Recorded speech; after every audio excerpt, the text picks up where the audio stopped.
right, life lessons with a dime guy.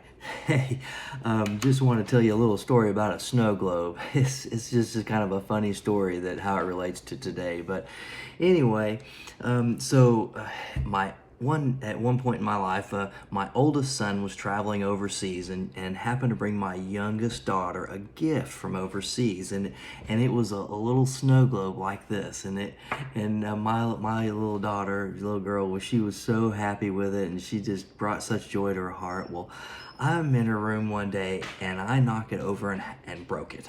And she was so mad at me and just cried. And I was like, oh, honey, I'm so sorry. Well, it would just happen to be my son was back over there again. And so I said, son, do you remember where you got that little snow globe for? And he said, yeah. I said, would you go grab another one? And he says, yeah. He said, I'll see if they got them. And so he went over and in the meantime I cleaned it all up and gave her what was left of it, and so she kept on to that, and so he brought her over another one and actually hand delivered it to her, and so it was cool. It was in a little box with bubble wrap on it, and she even wrote on there, don't touch, Dad.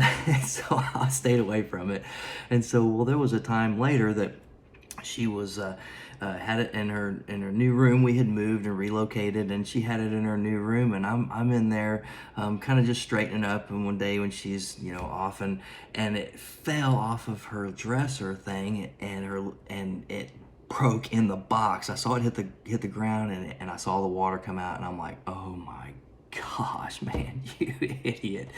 And so I picked it up, and of course I opened it and it was broke. I was like, oh, dang it, and so I cleaned the glass up out of it and put it in the cabinet and didn't say nothing to her. I was like, okay, I'll see if she doesn't miss it. And so I called my son up, who happened to be traveling again, and I said, son, you ain't gonna believe this. I said, you remember where you got those other two snow globes at? Would you please go get another one?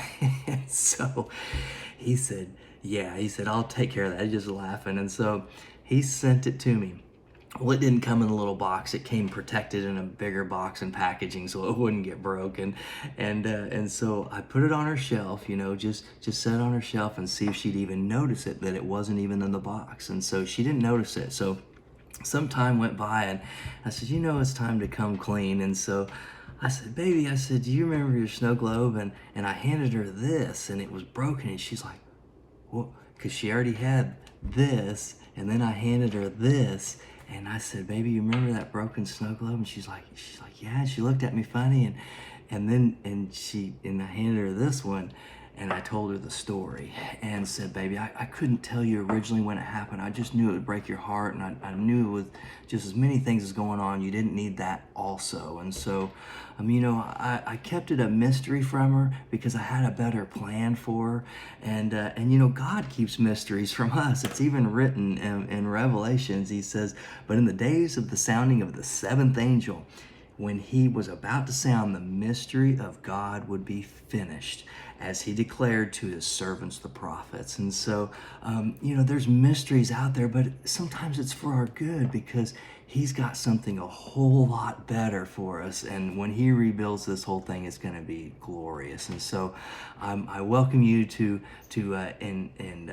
look into that, explore that relationship, what he has for us here, and what he has in store for us there. And so it's a lot of fun, especially in these dark times. We need hope. And so this is a fun story. And so anyway, I know this helps. God bless.